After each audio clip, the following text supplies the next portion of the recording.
We're on the record again in 13 CR 0260 Commonwealth versus Maurice D. Hickman. It is approximately 1:20 p.m. on March the 27th. We're waiting for the jury panel to appear. We don't have any panel or jury in the courtroom. Mr. Elder, I think, announced that he had some in limine motions. I guess yes. My first question should be, is the Commonwealth ready for trial? We are, Your Honor. Is the defendant ready for trial? Yes, sir. All right, in limine motions from the Commonwealth. Your Honor, first I would invoke the rule regarding separation of witnesses. Any objection? No, I agree. Okay, granted.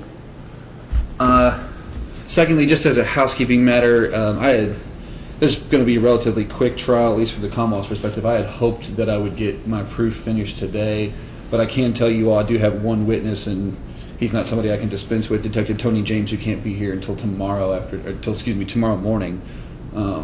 So while I had hoped to... I don't know that I should... If we would have started this morning when you all were here and ready, I think that would have been feasible, but in that we've been delayed at no fault of ours because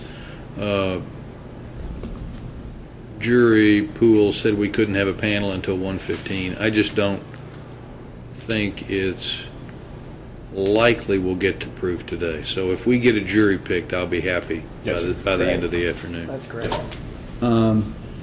Okay, well, I do have some witnesses coming back this afternoon. I guess one I asked you to be here at 2:30 and one I asked you to be here at about 3:30. If you're telling me that you don't think you'll ask to hear any proof today, should I go ahead and call them off, or would you, if this goes quickly, should we wait and see? How would you like me to proceed on that? Well, for example, how long do you think your jury selection is going to last? Hopefully less than an hour. But of course, it depends on how talkative and how many responses I get. But yeah, because I mean, if we were ready to walk the jury in at 1:30, we won't be able to. 1:30 to 2:30. Mr. McLeod, how long do you think your voir dire will be? Judge Ryan, I'm not good at it. I try to skate through and just piggyback what they say, and but striking them and going through and trying to keep notes and stuff like that. However long it takes. I don't think we're going to get to proof today. I'm going to suggest you waive your witnesses off, and we'll start proof. We'll do openings and proof at 9 o'clock in the morning. Yes, sir. Yes, sir. Okay. Great. Thank you. And I have one witness present here, and I'll release him in a moment, and then we'll okay. let the others know by phone. Okay. So, right. And Your Honor, I did have one motion in limine. You're the only lawyer without a beard. I don't know if that's going to affect. I wear some shag carpet. Sorry. No problem, Judge. I would, based on the discussions we had this morning, I would ask the court to exclude any reference to Detective Carl Payne and the manner in which he left the Louisville Metro Police Department. As I've outlined for the court, I do not intend to call him as a witness. The charges that relate to the evidence that was found by him have all been dismissed. I don't remember exactly why he left, but I think that Mr. McLeod is more or less correct that it had to do with some official misconduct relative to his actions as it related to females. What I can tell the court is he was not dismissed or charged with anything relative to planting evidence or anything like that. I think it is highly, highly prejudicial under KRE 403 to allow mention of him having been dismissed from the police department on an unrelated case that as far as that doesn't have anything to do with this matter. Again, he's not coming in as a witness. Obviously, if he were, the official misconduct would be relevant to his credibility, but I do not expect to. It'd be nice, number one of the starting points of this court to figure out what a case is about is to always to read the very detailed bill of particulars that you're required to file. But in this case, lo and behold, Mr. Baker didn't file a bill of particulars, so I can't do that. All I can do is look at the indictment and then look at the discovery that's been tendered. But did Detective Payne touch in any way this possession of a handgun by a convicted felon case? He was present for the execution of the search warrant, yes. But he recovered, according to the search warrant log, two marijuana pipes, the Jacket.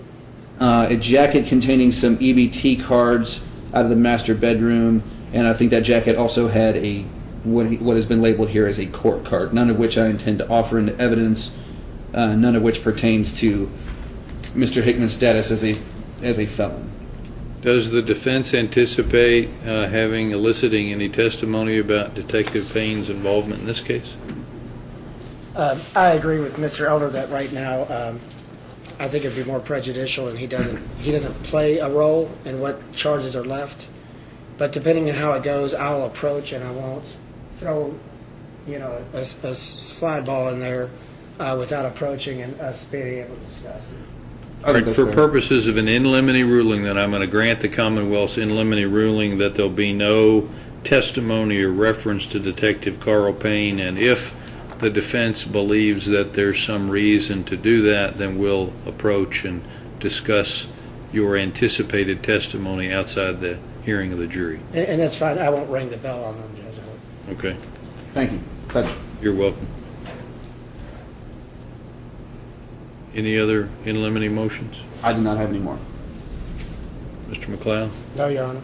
Okay. We're just waiting for the jury profile sheets to get here along with the panel. What we typically do is, this is not my regular deputy, so she's not as conversant with how we do things as Ben is.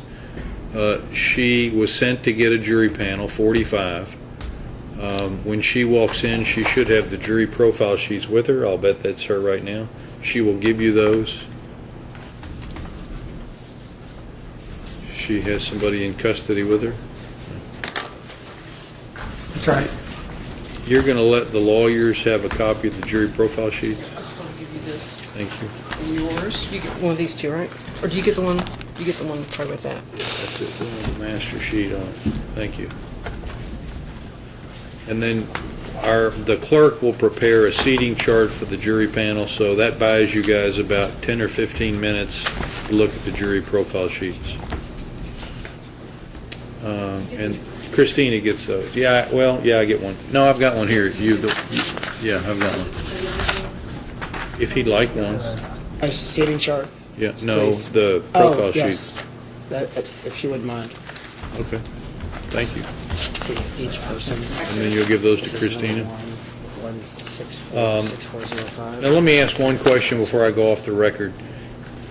You all are probably familiar with a relatively new case dealing with jury selection process in Jefferson County as opposed to the rest of the state. Or is Jimenez, maybe, is the case? Or Jimenez, yes, sir.